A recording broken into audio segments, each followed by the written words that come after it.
에스겔서 37장 1절로 10절의 말씀을 가지고 절망의 끝에서라는 제목으로 이 시간 하나님의 말씀을 나누고자 합니다.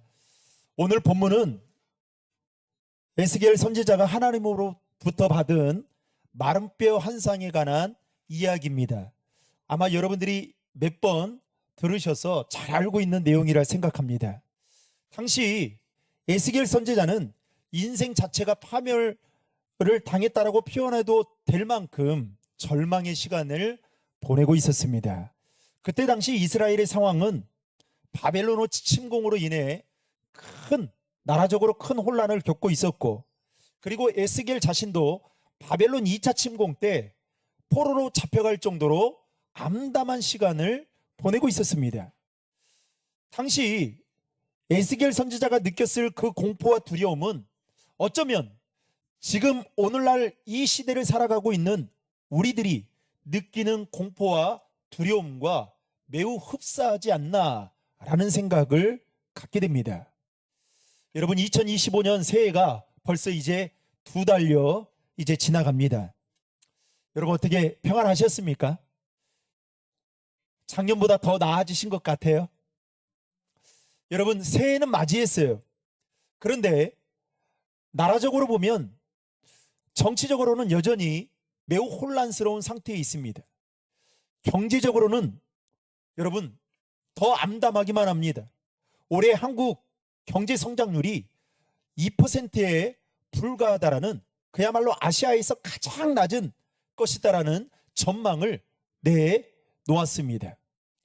그러다 보니까 희망보다는 미래에 대한 불안한 마음이 엄습해 오고 있는 그런 상황 속에 우리는 두려움 속에 살아가고 있습니다. 당시 이스라엘이 처한 상황은 바벨론 침공으로 인해서 왕과 귀족들과 그리고 왕족들과 심지어 종교 지도자들까지 다 사로잡혀 가게 되었고, 그리고 에스겔마저도 바벨론의 포로가 되어 끌려가 버렸기 때문에 그야말로 자신의 고국의 미래에 대한 미래가 어떻게 될지 모를 정도로 앞이 캄캄했습니다. 게다가 에스겔 선지자의 마음을 절망의 늪으로 밀어넣었던 또 하나의 사건이 있었습니다. 그 사건은 바로 자신이 사랑하는 그 아내가 죽었다라는 것입니다. 게다가 이어서 들려오는 소식은 바벨론이 3차 침공을 받게 되었는데 예루살렘 성이 완전히 다 함락이 되어버렸다라는 소식이었습니다. 엎친 데 덮친 격이었고 설상가상이 되었습니다. 이런 상황 속에서 에스겔은 더 이상의 꿈도 희망도 비전도 품을 수가 없었습니다. 그런데 하나님의 계획은 그 에스겔 선지자를, 또 이스라엘 백성들을 절망적인 상태로 그냥 내버려 두고 있지 않으셨습니다. 하나님은 깊은 절망의 늪에서 슬퍼하고 있던 에스겔을 포함한 이스라엘 백성들에게 오늘 본문을 통해서 깜짝 놀랄 만한 환상 하나를 보여줍니다. 그러면서 에스겔 선지자에게 그 환상을 보여주면서 너희들을 향한 나의 계획과 뜻이 무엇인지를 밝히 말씀해 주십니다. 우리가 잘 알고 있는 그 환상은 마른 뼈가 살아나는 환상입니다. 하나님은 에스겔에게 임재하셔서 뼈가 수북히 쌓여 있는 골짜기 가운데로 데리고 가십니다. 여러분, 1절과 2절의 말씀을 다 함께 읽겠습니다. 여호와께서 권능으로 내게 임재하시고 그의 영으로 나를 데리고 가서 골짜기 가운데 두셨는데 거기 뼈가 가득하더라. 나를 그 뼈 사방으로 지나가게 하시기로 본즉 그 골짜기 지면에 뼈가 심이 많고 아주 말랐더라. 아멘. 하나님은 절망 가운데 있는 에스겔 선지자에게 이와 같은 환상을 보여주시면서 3절에 보시면 에스겔에게 뭐라고 말씀하셨냐면, 이 뼈들이 능히 살 수 있겠느냐라는 질문을 하십니다. 그러자 에스겔은 이렇게 말합니다. 주님께서 아십니다. 여러분, 상식적으로 생각하면 아직 썩지 않은 시체들도 다시 살아나기 어려운 판인데, 형체도 없이 이미 말라버린 뼈들이 다시 살아난다라는 것은 우리의 이성으로는 도무지 상상할 수 없는 일일 뿐만 아니라 그것은 거의 불가능에 가까운 일입니다. 그래서인지 아마도 에스겔도 하나님의 질문에 이 뼈들이 살겠느냐라는 이 질문에 주님은 아십니다 라고 대답을 했을는지 모릅니다. 그렇다면 하나님은 왜 에스겔 선지자에게 마른 뼈의 한상을, 많은 한상들이 있을 거 아닙니까? 그 많은 한상 중에 마른 뼈의 한상을 보여주셨던 것일까요? 당시 이스라엘 백성들이 처한 상황이 마른 뼈처럼 아무런 희망도 없고 일말의 가능성조차 전혀 없는 참담한 상황이었기 때문이었습니다. 무엇보다도 마른 뼈가 상징하는 것은 이스라엘 백성들이 하나님을 떠나 영적으로 완전히 죽어 있다라는 그 상태를 보여주기 위해 에스겔 선지자에게 이 환상을 보여주셨던 것입니다. 그런데 이 마른 뼈의 환상의 결말은 무엇입니까? 10절 말씀에 보면 마른 뼈들이 살아나서 뭐가 됐다고요? 하나님의 군대가 되었다라는 겁니다. 여러분 10절의 말씀 다 함께 읽겠습니다. 이에 내가 그 명령대로 대언하였더니 생기가 그들에게 들어가매 그들이 곧 살아나서 일어나 서는데 극히 큰 군대더라. 아멘.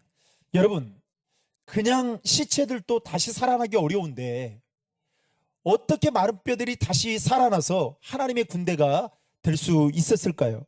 하나님은 오늘 에스겔 선지자에게 이 마른 뼈 환상을 통해서 무엇을 말씀하기를 원하시는지, 그리고 우리는 그 마른 뼈 환상을 통해 무엇을 깨닫기를 원하시는지 오늘 말씀을 통해 세 가지로 간단하게 그 교훈을 나누고자 합니다. 첫 번째로, 죽은 사람도 하나님이 살리시겠다라고 마음을 먹으면 뭐가 된다고요? 살게 된다는 것입니다. 여러분 믿으십니까? 다시 말해서 죽은 사람도 하나님이 살려야겠다라고 마음을 먹으면 그가 누구이든지 간에 다시 살아나게 된다라는 것입니다. 저는 목회를 하면서 이와 같은 비슷한 상황에 처해 있는 분들이 다시금 새 생명을 얻고 새로운 삶을 살아가는 사람들을 여러 차례 봤습니다. 그야말로 하나님이 하시면 하실 수 있겠구나라는 생각을 갖게 됩니다. 그래서 저도 마지막 기도할 때 목회 기도에 병자들을 위해서 기도하잖아요. 그때 마음을 다해서 기도하는 거예요. 여러분 당시 이스라엘의 상황은 이 바벨론 침공으로 인해 절망과 위기의 상황이었고 백성들은 그런 위기 속에서도 문제는 하나님을 찾지 않는 영적으로 완전히 마른 뼈와 같은 상태였습니다. 한마디로 소망도 없고 희망도 없는 절망만이 가득한 상황에서 하나님은 에스겔 선지자에게 마른 뼈를 보여주시면서 그 마른 뼈를 살리셔서 군대가 되게 하신 것을 보여주셨습니다. 여러분 이것을 보면서 우리가 한 가지 잊지 말아야 될 것은 사람이 죽고 사는 문제는 온전히 누구의 손에 달려있느냐? 하나님의 손에 달려있음을 믿으시길 바랍니다. 다시 말해 마른 뼈와 같이 완전히 죽은 사람이라도 하나님께서 살아나라고 말씀하시면 마른 뼈가 살아나서 군대가 되듯이 여러분 하나님은 그런 분이시다라는 거예요. 이처럼 하나님에게는 불가능한 일이 없습니다. 아니 저와 여러분들이 믿고 있는 그 하나님은 하지 못하시는 일이 없는 전지전능하신 분이십니다. 여러분 성경에 보면 하나님은 무에서 유를 창조하시고 죽은 자도 살리시고 병든 자도 고치시고 심지어 우리 장례식에 가면 미사여구처럼 늘 드리는 기도가 있잖아요. 인간의 생사하복까지 주장하시는 분이 하나님이십니다. 따라서 우리 안에 무에서 유를 창조하시고 죽은 자를 살리시고 병든 자를 고치시고 우리의 생과 사와 하복을 주관하시는 분이 하나님이시다라는 이 믿음과 확신이 있다면 우리가 해야 될 일은 무엇일까요? 그 하나님을 온전히 신뢰하는 것입니다.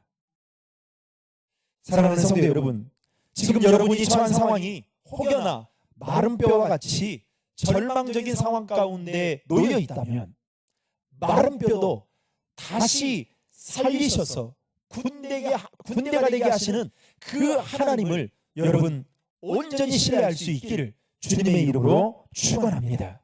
두 번째로 마른 뼈들이라도 하나님의 말씀을 들으면 다시 살아날 수 있다는 것입니다. 하나님은 에스겔 선지자를 마른 뼈가 수북히 쌓여 있는 그곳으로 데려간 뒤에 에스겔에게 뭐라고 말씀하냐면 이 뼈들이 살 수 있겠느냐 주님만이 아십니다. 그러자 다시금 하나님은 에스겔 선지자에게 이렇게 말합니다. 그렇다면 네 앞에 보여져 있는 그 마른 뼈들을 향해서 대언해 보라 라고 말씀합니다. 여러분 4절의 말씀 다 함께 읽겠습니다. 또 내게 이르시되 너는 이 모든 뼈에게 대언하여 이르기를 너희 마른 뼈들아 여호와의 말씀을 들을지어다. 아멘. 하나님은 마른 뼈의 환상을 보여주시면서 그냥 말씀만 하는 것이 아니라 네가 믿는다 라고 하면 그 마른 뼈를 향해 대언하라 라고 하나님의 말씀을 대언하라 그렇게 명령합니다. 그러자 에스겔 선지자가 그 하나님의 명령의 말씀을 받고 마른 뼈들을 향해 대언하자 어떤 일이 일어났느냐. 여러분 7절과 8절의 말씀 다 함께 읽겠습니다. 이에 내가 명령을 따라 대언하니 대언할 때 소리가 나고 움직이며 이 뼈 저 뼈가 들어맞아 뼈들이 서로 연결되더라. 내가 또 보니 그 뼈에 힘줄이 생기고 살이 오르며 그 위에 가죽이 덮이나 그 속에 생기는 없더라. 아멘. 여러분 상상이 됩니까? 마치 공상 만화에나 아니면 뭐 블록버스터 영화에서나 볼 법한 일들이 지금 마른 뼈들을 향해 대언할 때에 일어납니다. 즉 흩어졌던 마른 뼈들이 소리가 나면서요 서로 삐그덕삐그덕 맞춰지더니 어떤 일이 벌어지느냐. 뼈에 힘줄이 생기고 살이 생기고 가죽이 덮이면서 사람의 형상으로 바뀌게 되었습니다. 여러분 이처럼 마른 뼈들도 하나님의 말씀을 듣기만 하면 다시 사람이 되는 역사가 일어난다는 것을 오늘 말씀을 통해 우리에게 가르쳐주고 있습니다. 사랑하는 성도 여러분, 혹시 지금 여러분이 처한 상황이 마치 마른 뼈와 같이 영적으로 죽어 있을 만큼 매우 절망적이거나 또는 힘들어하고 계시는 분이 있지는 않으십니까? 말씀 예배 드리러 왔는데 말씀이 안 들려요. 예배 드리고 있는데 다른 사람들은 막 예배 끝나고 이 본당을 나갈 때에 얼굴이 정말 주님의 얼굴을 뵙는 것처럼 보이는데 나에게는 그런 감격과 기쁨이 없습니다.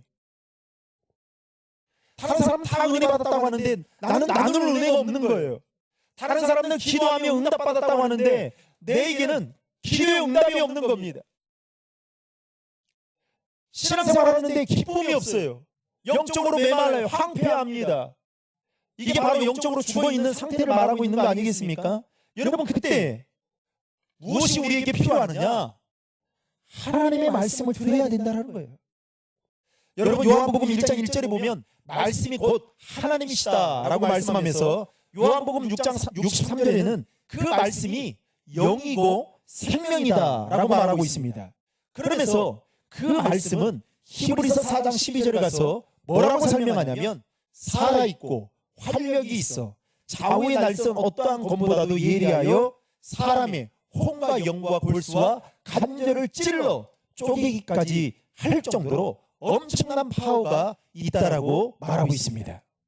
사랑하는 성도 여러분, 오늘 이 시간 예배드리는 저와 여러분의 그 영안의 귀가 열려서 하나님의 말씀이 들려지는 은혜가 있기를 주님의 이름으로 축복합니다. 사람의 말만 들려지는 것이 아니라 하나님의 말씀이 들려지고 그 들려진 하나님의 말씀으로 말미암아 죽어있던 잠자고 있던 우리의 영혼이 다시금 회복되어지는 은혜가 있기를 주님의 이름으로 축복합니다. 그래서 여러분 말씀이 들어가면 사람 변화돼요. 그래서 말씀을 읽어야 되고 말씀을 듣는 일에 힘써야 되는 것입니다. 따라서 우리는 그 말씀을 들어야 우리의 영혼이 살게 되고 우리 안에 치유와 회복이 일어나며 더 나아가서 우리 안에 있는 절망적인 문제의 실마리가 풀려나게 될 것입니다.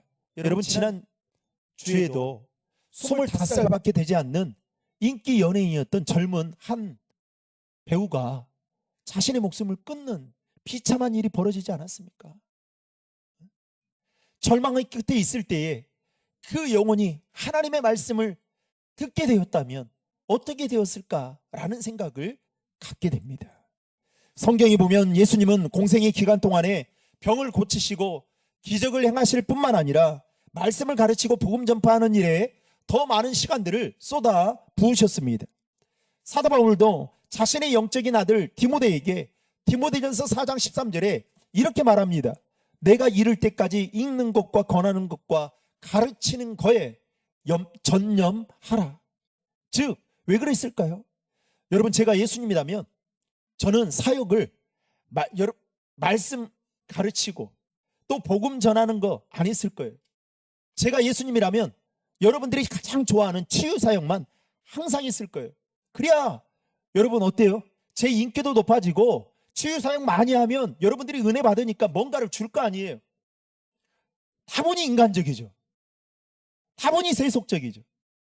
여러분, 예수님도 그런 마음이 없었을까요? 그런데 왜 시간을 공들여서 말씀을 가르치고 복음 전파하는 일에 힘썼을까요? 이유는 단 하나입니다. 사람을 살리고 사람을 세우는 일이 바로 하나님의 말씀이기 때문입니다. 그래서 여러분, 그 살아있는 그 하나님의 말씀을 듣고 그 말씀을 듣게 될 때에 여러분, 하나님 앞에 온전하게 우리가 세워질 수 있는 것입니다. 사랑하는 성도 여러분, 우리가 처한 상황이 마른 뼈와 같이 절망적일지라도 하나님의 말씀을 들으면 우리의 영혼이 살고 그 절망이 희망으로 바뀌게 됨을 아시고 저와 여러분들이 하나님 말씀 듣는 일에 더 힘쓰는 자들이 되시기를 주님의 이름으로 축원합니다. 마지막 세 번째로 하나님의 영이신 성령, 즉 생기를 받아야만 살 수 있다는 것입니다. 여러분, 오늘 말씀을 잘 보시면 하나님이 에스겔 선지자에게 마른 뼈 한 상을 보여주시면서 처음에는 묻잖아요. 이 뼈들이 살 수 있겠느냐. 그러니까 주님이 아십니다. 아주 애매하게 답하죠. 본인 생각이 있을 텐데. 그런데 그때 뭐라고 말씀하냐면, 그러면 그 뼈들에게 한번 대언해 볼래? 그러니까 대언을 합니다. 그러니까 여러분, 어떤 일이 벌어지느냐, 그 마른 뼈들이 서로 연결이 되면서, 여러분 한번 생각해 보세요. 환상이어도 꿈이라고 해도 여러분, 이게 얼마나 소름 끼치는 일이겠어요. 그 수북히 쌓여있던 뼈들이 서로 연결이 되는 거예요. 연결이 되고요. 그리고 힘줄과 살과 가죽이 생기면서 이제 피부가 덮여진 거죠.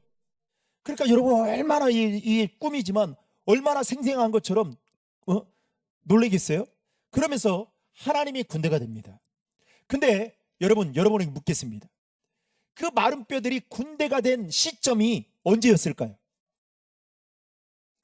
그들의 육체가 회복되었을 때가 아니라 오늘 말씀을 자세히 보시면 생기를 향하여 에스겔 선지자가 대언할 때였습니다. 그리고 대언하자 그 생기가 그들의 몸 안에 들어가게 되었을 때에 비로소 살아나서 군대가 되었다라고 성경은 분명하게 이야기합니다. 여러분, 9절과 10절의 말씀 같이 읽겠습니다. 또 내게 이르시되 인자야 너는 생기를 향하여 대언하라. 생기에게 대언하여 이르기를 주 여호와께서 이같이 말씀하시기를 생기야 사방에서부터 와서 이 죽음을 당한 자에게 붙어서 살아나게 하라 하셨다 하라. 이에 내가 그 명령대로 대언하였더니 생기가 그들에게 들어가매 그들이 곧 살아나서 일어나 서는데 극히 큰 군대더라. 아멘. 그러니까요, 이전까지는 마른 뼈들을 향하여 대언했을 때는 이와 같이 마치 시체처럼 누워있던 마른 뼈들이 오와 열을 맞추면서 줄을 서게 된 거예요. 근데 자세히 보니까 줄을 서 있는데 뭐가 없는 거예요? 생기가 없는 거예요. 숨을 못 쉬는 겁니다. 숨을 못 쉬니까 뭐 하겠습니까? 가만히 있겠죠. 이것을 보게 된 겁니다. 그래서 하나님께서 에스겔 선지자에게 생기를 향해서 다시 대언하라고 말하자 그 생기가 그들 마른 뼈 안에 들어가게 되었을 때에 군대가 되었다라고 성경은 이야기하고 있습니다. 여러분, 요한복음 20장에 보면 예수님께서 십자가에 못 박혀 죽으신 거에 대해서 제자들이 크게 낙심합니다. 그러면서 마치 마른 뼈와 같이 아무것도 하지 못하고 허탈해하면서 힘이 빠진 상태를 보여줍니다. 그때 부활하신 주님께서 제자들에게 나타나 보이시면서 뭐라고 말씀하냐면 그들에게 평강이 있을지어다 라고 말씀한 뒤에 그 다음 덧붙여 이렇게 말합니다. 여러분, 제자들이 죽은 게 아니에요. 마른 뼈가 아닙니다.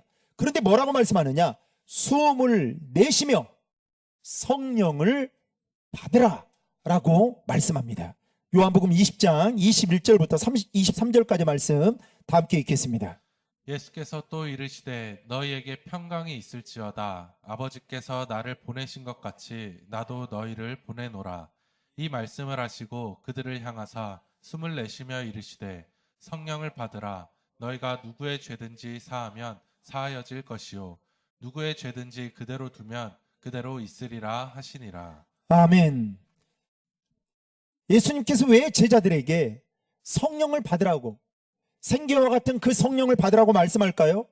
지금 예수님의 눈에는 제자들의 그러한 모습들이 마른 뼈와 같이 죽어있는, 영적으로 죽어있는 모습을 보았기 때문입니다. 사랑하는 성도 여러분, 오늘 우리에게도 하나님은 동일하게 말씀합니다. 생기를 받으라. 성령을 받으라. 여러분, 성령 받아야 우리의 힘으로 살 수 있는 것이 아니라 성령의 힘으로 살아갈 수 있는 거예요.